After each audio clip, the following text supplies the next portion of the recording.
Olá pessoal, tudo bom? Pedro aqui mais uma aula nossa. Hoje a gente vai ver um pouco sobre gráficos de função, como fazê-los, quais são os seus principais elementos, por aí vai. Então, vamos nessa. Não perder muito tempo.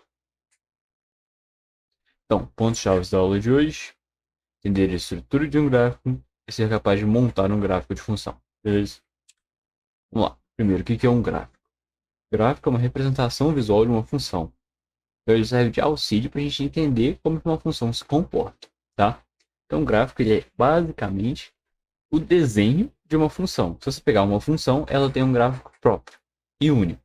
Bom, então, ó, como que é a estrutura de um gráfico? A gente tem aqui os dois eixos principais de um gráfico, que é o eixo Y e o eixo X, que também pode ser chamado de, o eixo X pode ser chamado de eixo das abscissas, e o eixo Y de eixo das coordenadas, tá? Ordenadas, não é coordenadas, é ordenada.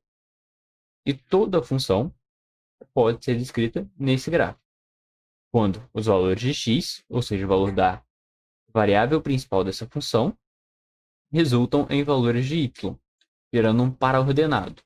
Vamos supor a função x, só x. Então, quando x for 1, o resultado da função é 1. Então, o para-ordenado é x1, y1, x2, y2, por aí vai. Tá? Depois eu vou dar mais alguns exemplos. Então, vamos lá. E aqui, ó, o eixo x também pode ser chamado de eixo das abscissas ou domínio. Ou seja, o eixo x é todos os valores possíveis da função, igual a gente viu na aula passada. Enquanto o eixo y pode ser chamado de eixo das ordenadas ou então de contradomínio. Ou seja, eles são os resultados possíveis. E a gente vai ver que são resultados possíveis, mas nem todos são resultados corretos, tá bom? Então vamos lá para a gente ver alguns exemplos. Então a gente está aqui agora o nosso quadro, tá? Ó, eu vou desenhar o gráfico.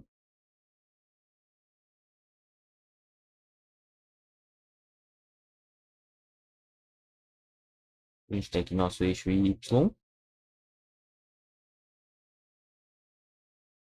e o nosso eixo x, tá?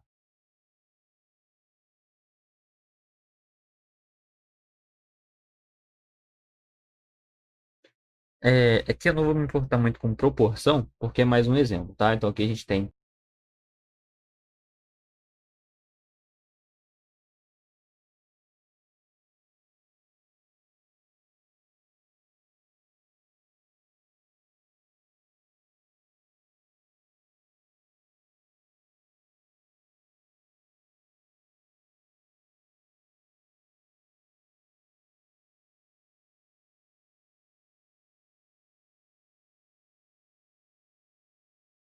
Então aqui a gente tem nosso gráfico, né? A gente tem o eixo X. Aqui cada tracinho é 1, 2, 3, por assim vai. A proporção não tá muito boa porque ia dar muito trabalho fazer e tal. E como é só mais um exemplo, eu não me preocupei tanto, tá? Então aqui, ó, a gente tem que ele vai por o infinito positivamente e negativamente em todas as direções.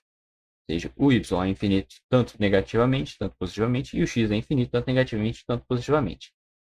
Vamos pegar um exemplo, a função 2x.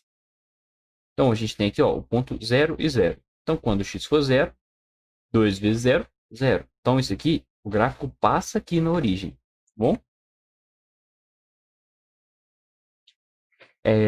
Vamos lá, quando x for 1, o y vai valer 2, porque 2 vezes 1. Então ele vai estar aqui, ó, no encontro do 1 com o 2, tá? A gente já sabe que a reta passa aqui na origem e nesse ponto. Quando x for 2, 2 vezes 2, 4. Então, 2, 3 e 4. Então,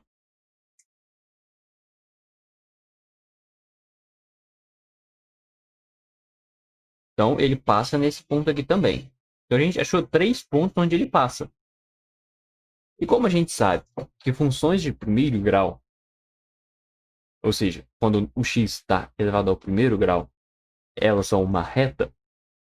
E quando a gente quer delimitar uma reta, a gente precisa de 2 pontos. Mas 3 também serve. Qualquer quantidade de pontos acima de 2, a gente já consegue delimitar uma reta. Porque vocês concordam que só existe uma reta que vai passar por esses 3 pontos? Então, ó, Para ajeitar a angulação aqui, eu coloco minha régua exatamente no ponto onde eu sei que a reta passa. Eu sei que ela passa nesse ponto.